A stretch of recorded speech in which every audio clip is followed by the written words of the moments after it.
కొన్ని రోజుల తర్వాత జనమేజయుడు శమంతక పంచకంలో ప్రజల కోసం తాను చేస్తున్న మహాయాగంని పూర్తి చేశాడు.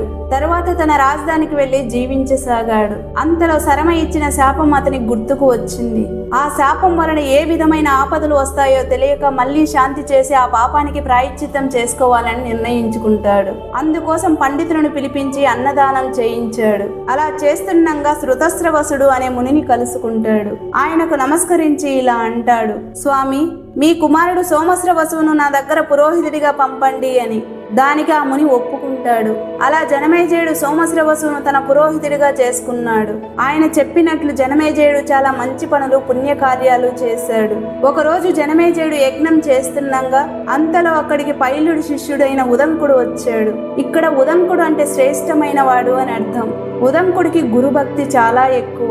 ఆ గురుభక్తి వలనే చిరంజీవులలో ఒకడయ్యాడు ఉదంకుడు. అలాంటి ఉదంకుడు జనమేజయుడి దగ్గరికి రావడానికి ఒక కారణం ఉంది. అదేంటంటే, ఒకరోజు ఉదంకుడి గురువైన పైలుడి భార్య ఒక వ్రతం చేస్తూ వ్రతంలో భాగంగా ఎవరైనా ఒక పతివ్రత కుండలాలు ఆమె చెవులకు ధరించవలసి వస్తుంది.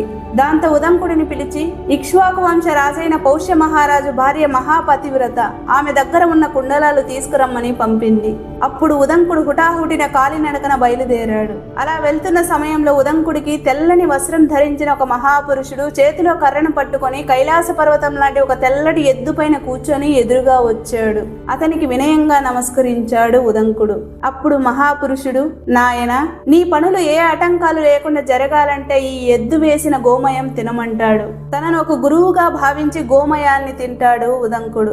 అది పేడలాగా కాకుండా ఎంతో రుచిగా పాయసంలా అమృతంలా అనిపించింది. తర్వాత మహాపురుషుడు దీవించి అదృశ్యమయ్యాడు. తర్వాత ఉదంకుడు కూడా ప్రయాణం కొనసాగించి అయోధ్య నగరంలో ఉండే ఇక్ష్వాకు వంశ రాజైన పౌష్య మహారాజు దగ్గరికి వచ్చాడు. రాజు ఉదంకుడిని గౌరవంగా ఆహ్వానించి అతిథిగా చూసుకొని ఏమి కావాలో కోరుకోమంటాడు. అప్పుడు ఉదంకుడు, మహారాజా, మా గురువు గారి భార్య వ్రతంలో భాగంగా మీ భార్య దగ్గర ఉన్న కుండలాలు అడిగి తీసుకురమ్మంది. అవి ఇస్తే సంతోషంగా తీసుకెళ్తాను అంటాడు. అప్పుడు రాజు ఇలా అన్నాడు, మధ్యాహ్నం వేళ నేను అంతఃపురానికి రాలేను.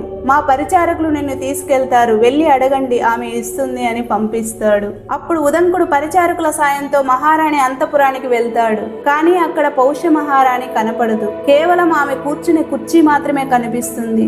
దాంతో ఉదంకుడు మళ్ళీ రాజు దగ్గరికి వచ్చి, మహారాజా, నాకు మహారాణి కనిపించలేదు, మీరు ఆ కుండలాలు తెప్పించి ఇవ్వండి అంటాడు. అప్పుడు మహారాజు, మహాత్మా, నా భార్య చాలా శుచిగా ఉంటుంది, అశుచిగా ఉన్న వారికి కనిపించదు అంటాడు. అప్పుడు ఉదంకుడు, నేను అపవిత్రంగా ఉన్నానేమో అని మనసులో ఆలోచించాడు.